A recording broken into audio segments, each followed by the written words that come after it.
Hi you guys, welcome back to the vlog. Today is Wednesday, May 21st.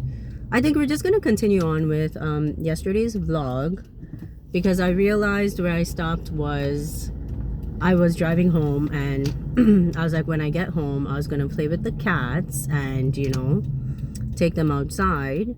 So I did actually take them outside and we were playing for a little bit. I didn't vlog because one of the neighbors was actually mowing the lawn, so it was really loud, so you probably wouldn't be able to hear anything I was saying anyways. So I think even so today's after like work I'm gonna be heading straight home, so I'll probably bring the cats out for a little bit so you can join me at that time. It is now 7:40 a.m. So the reason I left from my parents' place a little bit early for work is we're gonna make like a quick stop here. So we're here now at the convenience store. I'm just going to actually grab 2 baseball tickets. So last night I did win my baseball ticket. I did it like an under. I keep saying under, like an under ticket. And I'm just gonna check really quick. Yeah, so it looks like it's this one right here. For Proline baseball MLB. If you're interested, the Cincinnati versus Pittsburgh game was under the line 8.5. Houston versus Tampa Bay was under the line of 9.5. And Seattle versus the Chicago White Sox, the line was under 8.5. So for that last game for Seattle versus Chicago White Sox, they kind of, I think, had predicted that the game might go over. So if you actually look at like, the lines, Proline will kind of like, have like lower odds if like, they agree that the game is going to go under. So you won't get back as much money, or you won't win as much money. Of course, if you're picking opposite to what Proline is saying, then the odds like will be higher and you can be actually getting back more money. I didn't actually stay up to watch the Seattle-Chicago White Sox game. It was kind of late, so I went to sleep. But it definitely looked like it was going to be under regardless. So the pay out for this ticket was $10.80, which of course you're like, oh, it's not that much money. But like I mentioned, if you make like, if you make tickets, because again, each of the games will definitely be them playing the same teams for 3 or 4 days in a row. So if you can win like, consecutively 3 out of those 4 games, that's quite a bit of like, I think, chunk change that can go towards like, groceries or gas or something like that. Or if you want to buy like a new top or something, you need new shoes. Okay, I think you can definitely afford it if you can win like a few of these baseball tickets. So yeah, so basically we're at the convenience store. So I'm going to just quickly go inside. I'm going to get my baseball tickets. And the reason is because the games are actually starting early today in the afternoon. One game I think starts at 12:45. That's the Cincinnati game. And I really wanted to make a bet on that. But our lunch period isn't until 12:55. So I wouldn't have time to get a ticket at lunchtime for that game regardless. Several of the other games are starting also in the afternoon, like 2 to like 4 p.m. is the start time for a lot of the games, which does happen quite often in the series. So I'm just gonna go inside. I'll get the tickets and then I'll see you in just a little bit. All right, guys. So I basically got my tickets from the convenience store. I bought 2 tickets. Both of them are basically, again, under tickets because a lot of the games I feel like are going to go under. I'm just not sure. I think I was a little bit discouraged when I was taking a look at the lines. And I'll let you know in just a little bit because I'm just going to be I'm driving to work right now. But a lot of the lines today for today's games are at they're at 7.5. I mean, I know a few of the games the line is quite high at like 10.5, but sometimes even if the line is really high, like at 10.5 or something, the game was the overall like total of the game will still go over 10.5, because I think some of the teams have some really good like batters, and they're constantly hitting like, you know, home runs or something like that. I don't really closely follow all the teams.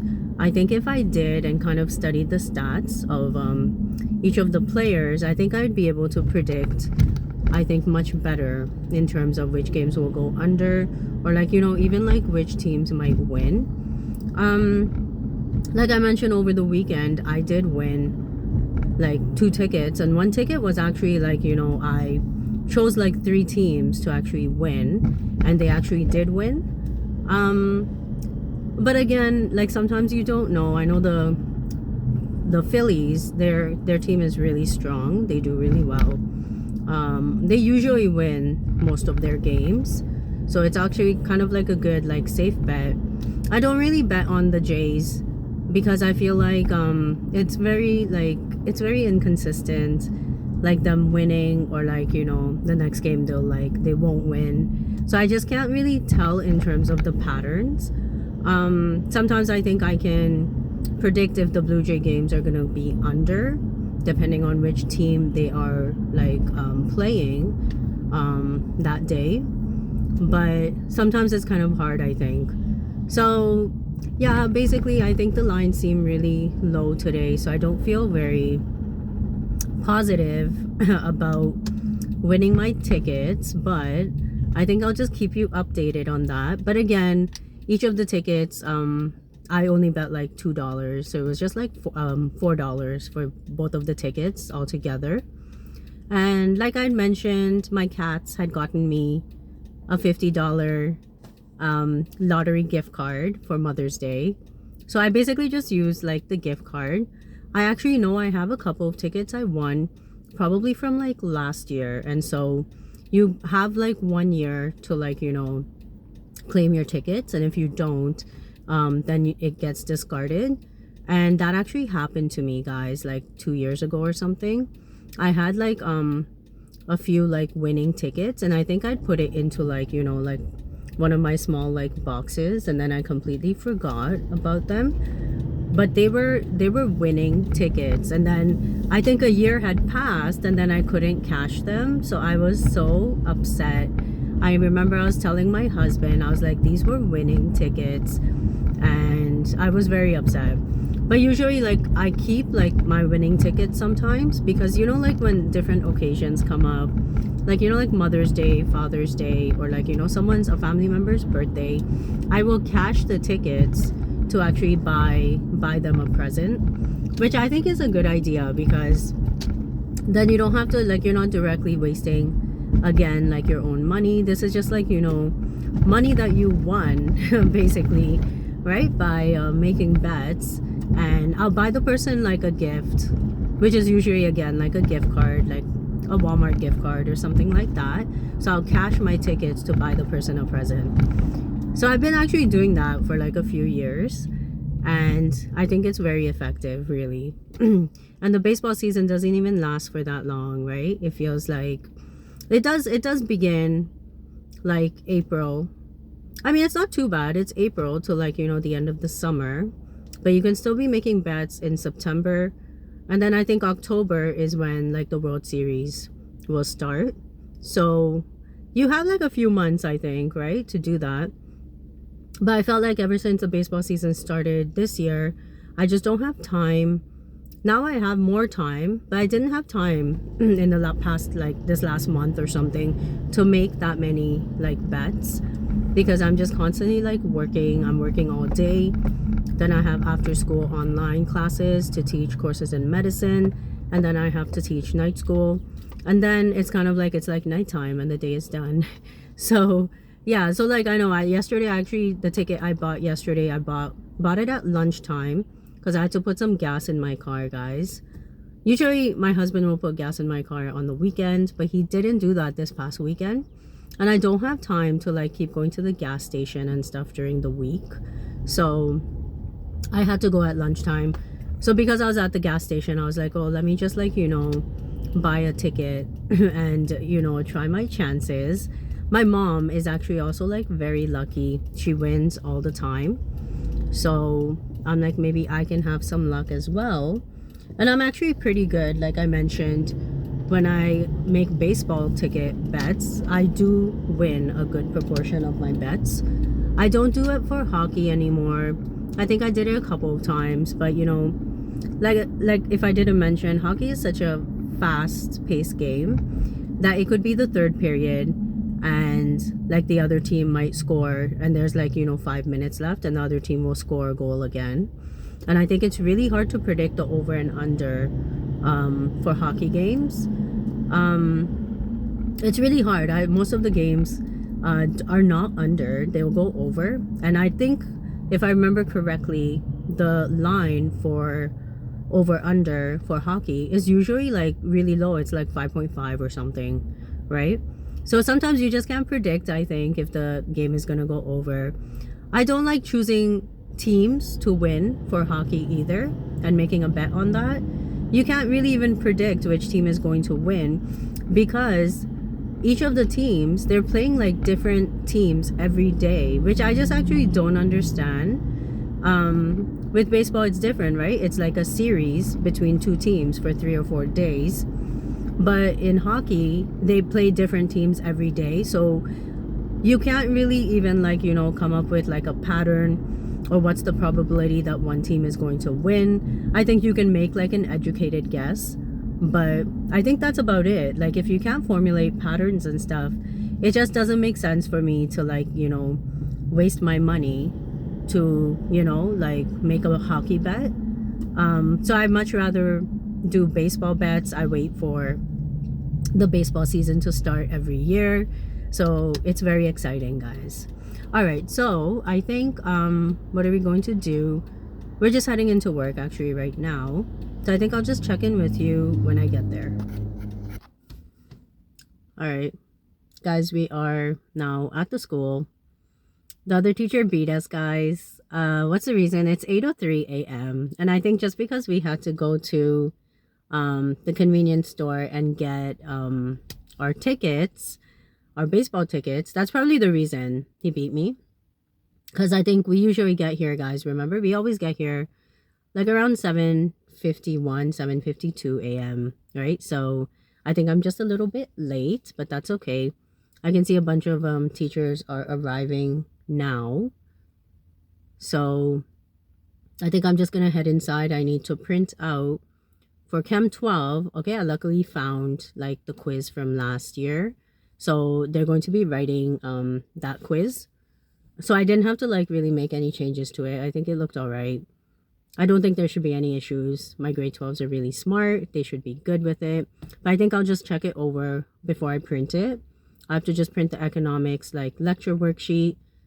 Most of the students will not hand in their worksheet regardless. And I'm telling them to do it for homework. So they can just kind of like reinforce the concepts and stuff.